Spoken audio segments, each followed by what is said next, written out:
खूप त्रासदायक असतं हे. आपल्याला वाटतं माझीच चूक झाली, मी तिच्यावर विश्वास ठेवला. पण मग ह्या गोष्टीवर उपाय म्हणून काय करायचे? तर जी गोष्ट तुम्हाला सोशल मीडियावर किंवा 4 लोकांमध्ये बोलायला भीती वाटते, ती कुणाला समजू नये असं वाटतं, ती मैत्रिणीला सुद्धा सांगू नका. आपल्या खूप मनातल्या गोष्टी आहेत, त्या जपून आणि सांभाळून ठेवा. जर एखादी मैत्रीण तुमच्यासमोर इतरांबद्दल वाईट बोलत असेल, तर 99% शक्यता आहे की ती तुमच्याबद्दल सुद्धा बाहेर वाईट बोलणार.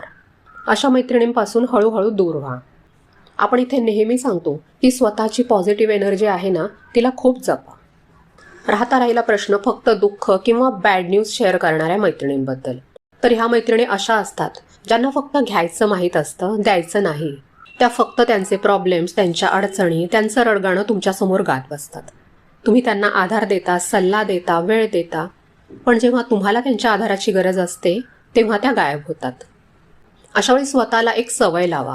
एखाद्या मैत्रिणीच्या भेटीनंतर तुम्हाला हलकं वाटतं की अस्वस्थ वाटतं, हे स्वतःच्या डायरीमध्ये लिहित जा. आणि ज्यांना भेटल्यानंतर आपल्याला उत्साही वाटतं, आनंदी वाटतं, अशाच व्यक्तींशी जास्त संपर्कात राहा. आणि ज्या व्यक्ती तुमच्याकडून फक्त घेत आहेत, तुम्हाला इमोशनल सपोर्ट अजिबात मिळत नाहीये असं तुम्हाला वाटत असेल, त्यांच्यापासून हळूहळू दूर व्हा. स्वतःला अजून एक प्रश्न विचारा की तुमची मैत्रीण तुमच्या यशामध्ये तितकीच आनंदी असते का, जितकी तुमच्या अडचणीत ती तुम्हाला सपोर्ट करते? या गोष्टीचा विचार स्वतःच्या मनाशी करा. आणि आपल्या मैत्रीची जी बाग आहे ना, ती छोटी ठेवा पण सुंदर ठेवा. खूप मैत्रिणी बनवण्यापेक्षा 1 किंवा 2 अशा मैत्रिणी शोधा ज्यांना तुम्ही जशा आहात तशाच आवडता. तुम्ही त्यांच्यासाठी काय करू शकता ह्या बेसिसवर त्या तुमच्याशी कॉन्टॅक्ट ठेवत नाहीत.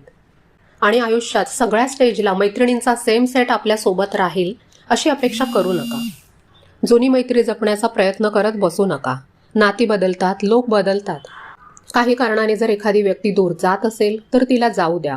नवीन लोकांना तुमच्या आयुष्यात येण्याची संधी द्या.